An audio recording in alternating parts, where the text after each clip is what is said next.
How would you introduce Daisy to the world? Daisy is, oh, she's got a great smile. Very special little girl. Yeah, Daisy loves music. She loves the wind. She loves being outside and taking walks. She loves being out in the cold, actually. She's like, ah! Yeah. She loves snuggles. She's just a really great little kid. We love her a lot. Yeah, she really, really, really likes music. She really, we can't emphasize that enough. Yes, we just took some music away from her, and now she's like, I don't know what's going on here. But So when I first arrived, she had her iPad with Taylor Swift, and she was holding it right up to her ear. Mm-hmm. yes. And she's doing a great job transitioning away from the music, but that might be why she's feeling a little bit of anxiety right now. Yeah. That's why. Welcome to SBSK. We believe that everybody has a story that's worthy of being heard. When we listen to one another, the world becomes a closer place, and we all benefit together. So without hesitation, let's meet today's friend. Tell me about Daisy's receptive communication. Does she understand everything you say? Unknown. Unknown. She doesn't show in tradition. Oh, well, she has something to say about that. Yes. She doesn't show in traditional ways that she understands everything we're saying. But if I'm like, hey, Daisy, you want some milk? She'll just put up her hand like, yeah, I need the milk. So there's some things that I know she understands, and maybe there's some things that she's just ignoring. And maybe some things she doesn't understand at all, but it's hard to tell. What is Daisy's diagnosis? We're kind of in the middle of that. She's 7 years old, and we just got a diagnosis. She's had a diagnosis for a long time of like developmental delays, autism, and hypotonia. And then the recent one. And then the recent one is we were in a series of these genetic kiddo. tests, like one after another, like bigger and bigger. And then eventually they were like, we don't know. And they referred us to a study at NYU, an ongoing study that like investigates people individually. And they came up with this like very complex answer, which is partially disruption of a gene called BC11A, I think. Yeah. Or BCL11A, I forget the exact gene, but it's what's going on with her genome is like a lot of complex translocations, and it's very complicated, and the people in the study cautioned us to be like, so this thing is called Dias-Logan syndrome, but it's just one thing. That might not account for all of Daisy, what's going on with Daisy. So like some of the stuff that Daisy has going on. But there are other genes that are disrupted also with Daisy.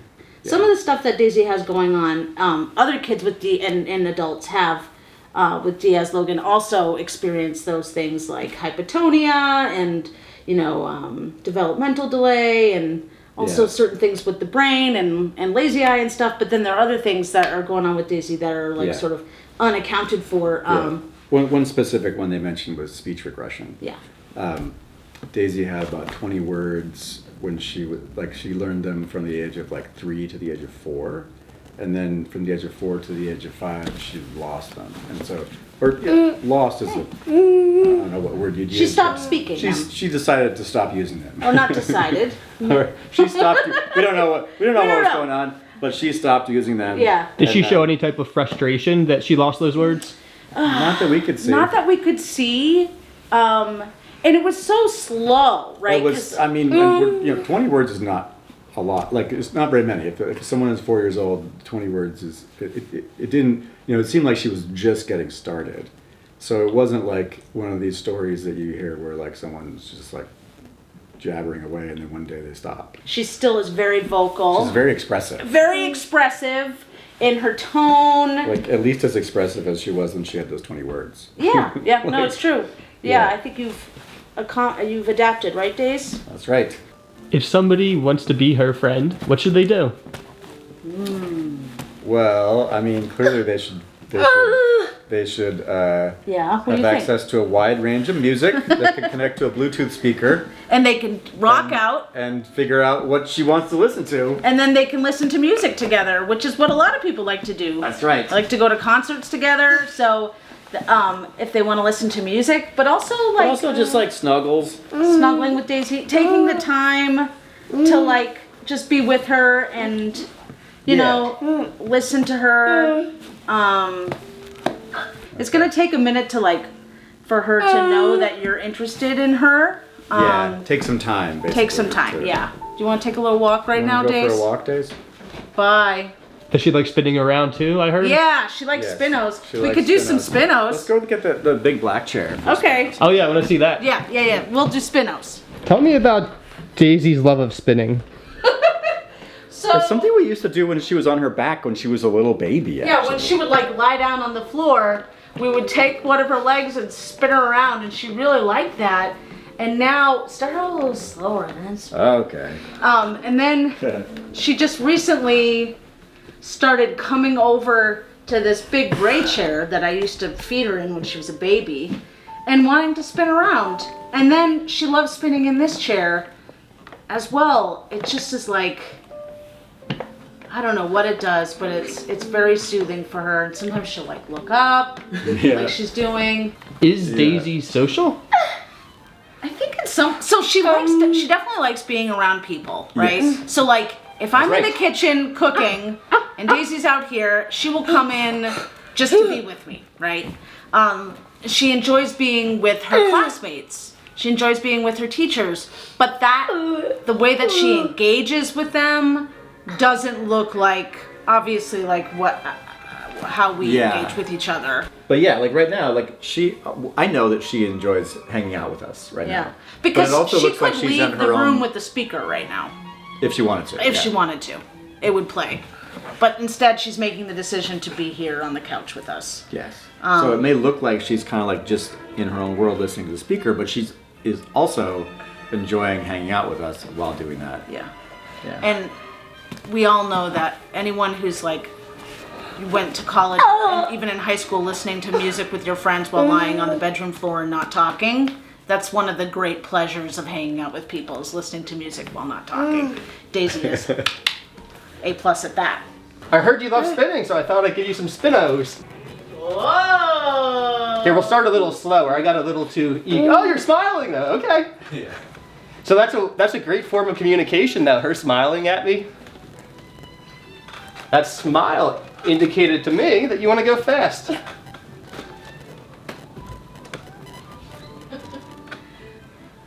Tell me about the earliest symptoms you noticed when you realized that there might be some type of diagnosis. When I first went back to work after she was born, and she was like 4 months old, like she just was a little bit too chill, you know? Like she was lying on her back a lot, but she wasn't rolling over, and she wasn't sitting. And, you know, so then like so many moms, I got on the internet and Googled milestones. I was like, oh gosh, she's not meeting them. So then I asked her babysitter, who at that time had more experience with children than I did, because I was like a new mom. And I was like, do you think that Daisy has some delays? And she's like, you know, I think she might have something going on with her eyesight, because she seems to be like staring off into space and not making eye contact. And I was like, oh, that's interesting.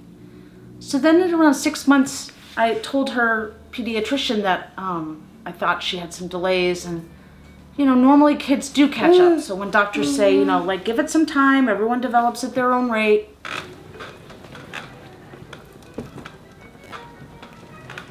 And now we'll go slow and see if you communicate to me. Do you want to go faster or slower?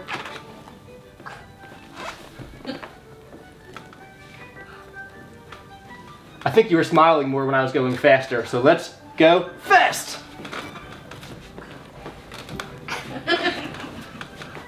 And stimming more, so. Yeah. Does she stim more when she's happier? Yes. Yes. That's right. Woo! Lots of finger rubbing. I'm having fun with you, Daisy. We listen to music a lot during the weekends, and we've started to at least, I know. And she likes, good say. Yeah. We started to at least play it so that we can all hear it, instead of Daisy just having the speaker, right? So you've started to share your love of music with us so we can enjoy it all together as a family. That was kind of a transition. She really likes to hold a Bluetooth speaker up to her ear. And then when you take it away from her, she's like, no, it's mine. Is that important for you two to share in her passion? Absolutely. Yes. I think that, like... Yeah, then she's not off in her own little world. Yeah, exactly. She knows that we're present for her music. She knows that we like the music that she likes, and sometimes we don't like it.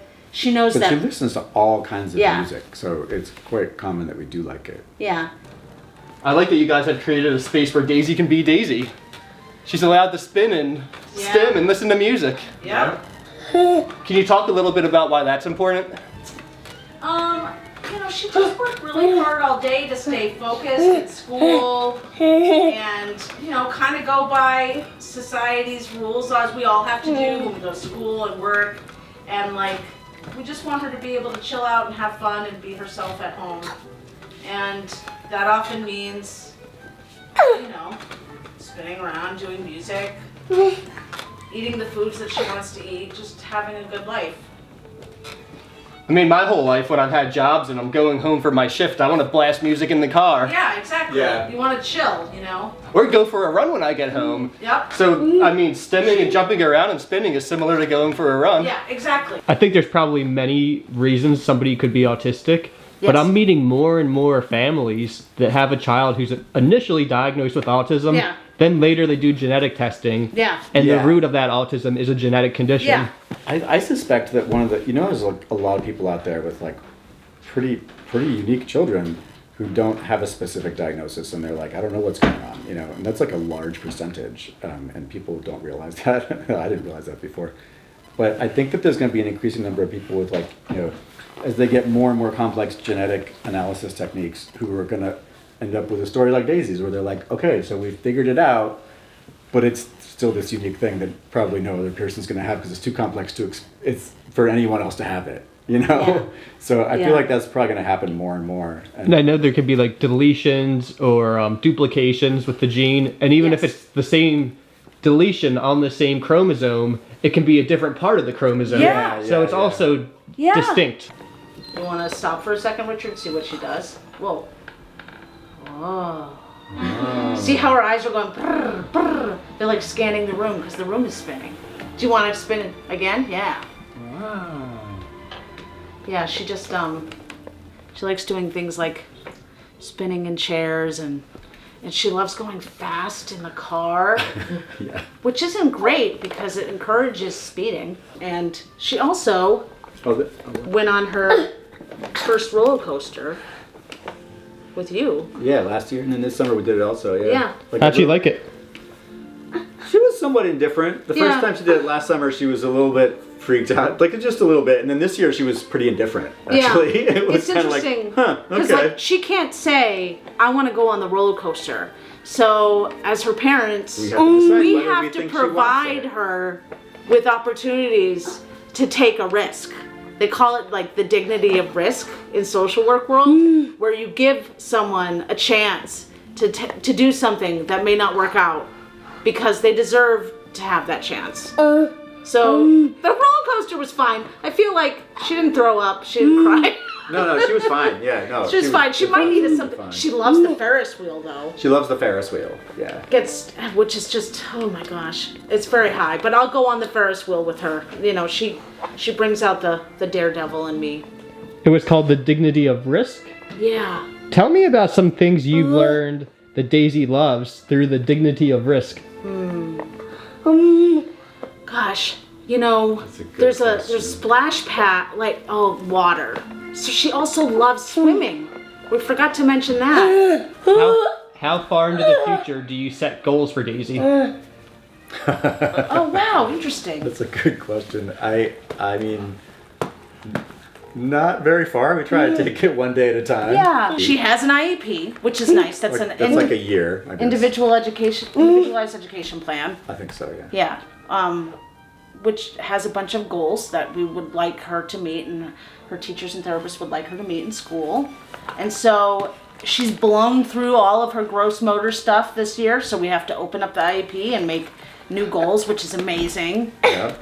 Because she's Like never walking and picking stuff up. And, doing stairs. Doing stairs. Yeah. So Daisy, because of her low tone, it was difficult for her to to walk and get to places. She learned how to do all the things that people learn how to do, a couple years later, like crawling, walking, sitting up, crawling, walking, all that stuff was took like a couple years longer than typically takes. And so when she finally learned how to really walk, and especially also stand up from the middle of the floor by herself without holding on to something, now she's really mobile and going to a location Says is a lot. a big, huge form of communication. I'm having fun doing spinnies with you. I'm glad we could do that together. But that's communication. She said, I'm done. I'm done. Yeah, no, she's not subtle. She's coming back. It's up to you. We can do more, or you can sit with your parents, whatever you want. What do you want to do? You want me to change the song? Are you dizzy? Are you a dizzy girl? And the more parents can encourage their children to say hi to her, it's mostly adults that are saying hi to Daisy. Kids will often look at her and be like, what's happening there? Why is she having that much fun and I'm not? And then, and I say hi to those kids. I'm like, hi, how's it going? This is Daisy. And then a lot of times the parents don't quite know how to bridge that divide, Yeah, it's tough They for don't them. want them to be rude or appear rude, and it's tough. And I might have felt in the same position before I had Daisy. I've not forever been a member of this community, so I might have been a little nervous too. But if you see Daisy and your kid seems interested in Daisy, let them come up to us and ask questions. Get in there. Yep. Nothing you say is gonna hurt my feelings. Is there anything we haven't discussed yet that you were hoping to discuss today? I don't think so. I don't think so. Yeah, I think we I don't pretty think much. so. This is Daisy represented herself in a very Daisy-like fashion. She did great. I loved it. Yeah. Good. Yeah. Yeah, this is totally her. All I ever want is for people to be themselves. Yeah. Oh, she has a very hard time not being herself. Yeah. That's actually, it's funny. I was sort of nervous about this, and I was like, what am I nervous about? And the thing that I was most nervous about was somehow not being able to get across the essence of Daisy. And Her awesomeness. Her awesomeness. But I think that she's pretty much done it. Yeah. I mean, well, between the four of us. Yeah, we can But gab. especially Daisy. We love talking about our daughter, which is why I've been watching these videos for so long. It's the SPSK really helped me to come to terms with my own journey of being a mother to a disabled kid. And so I love talking about Daisy, but she speaks for herself without words. Thanks for watching SBSK. Click subscribe here to be part of our community. Then hit the notification bell below so you never miss a story. You can even meet another friend here. See you next time.